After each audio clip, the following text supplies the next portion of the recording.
ఏమైనా నీలాగా మాకేమైనా గెలుపు గుర్రం కాదేమో మీరు ఆ టైంలో. నీ అమ్మవాడే అని కదా 5 లక్షలతో గెలిపేవాడి. నాకు గెలుపు గుర్రం కాకపోవడం నాకేమైనా, నేను పెద్ద భేదావిని, ఉద్యమకారుడిని. కేసీఆర్ గుర్తించలేడేమో మరి. అలా గుర్తించడం అంటే ఆయనకు అది ప్రజలైనా గుర్తించలేదు కదా. ఓకే, మిమ్మల్ని గుర్తించినందుకు ప్రజలైన నన్నే కాదు, నాలాంటి ఉద్యమ యోధుల్ని ఎవరిని గుర్తించలే ఆయన. తెలంగాణ ఆకాంక్షను నిలబెట్టుకోలేదు.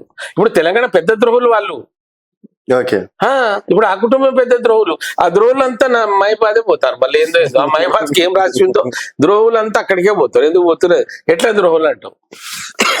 తెలంగాణకు మేము కుక్కలు, మేము కాపులా కాస్తాం, మేము ఎస్సీలైన ముఖ్యమంత్రి ఇవన్నీ చేస్తాం అనేటట్టు వాళ్ళు మీరు ఓడిపోయినాక ఇప్పుడు ఏం చేయాలి? ఓడిపోయినంటే ఏమన్నా తెలంగాణ ద్రోహం చేసినట్టే కదా.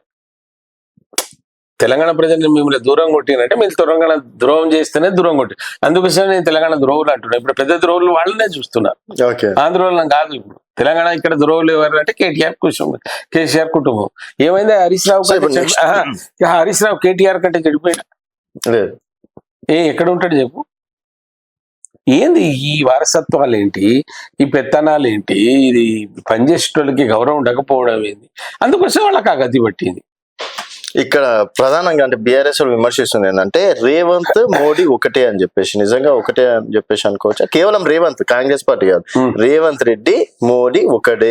మోడీ అక్కడ ఏదో ఆదేశిస్తే ఇక్కడ రేవంత్ రెడ్డి కాంగ్రెస్ కు బీజేపీకి పొత్తు ఉంటది ఎక్కడ? రేవంత్ రెడ్డి అంటున్నా నేను. అదే రేవంత్ రెడ్డి కాంగ్రెస్ ఏనండి. రేవంత్ రెడ్డి కాంగ్రెస్. అటువంటిది ఏమైనా తెలిసేది ఉంటే తెల్లారి కూడా విక్తారు కాంగ్రెస్ వాళ్ళు, తెల్లారి తీసేస్తారు. అయినా పోయి రేవంత్ రెడ్డితో మేము ఒకటవుడేంది? మాకేం అవసరం? ఏమైతుంది ఆయనతో ఉంటే? అయినా ఇప్పుడు ఎక్కడ 9 ఇప్పుడు బీజేపీ అది బీఆర్ఎస్ అన్న 9 ఏళ్ల తర్వాత అది మట్టి కరిచింది, దాన్ని తొక్కిండ్రు. వీటిని 9 నెలలే తొక్కే ప్రజలు. ఇక మళ్ళీ అటువంటి పెట్టుకొని మేమేం చేయాలి? Okay, so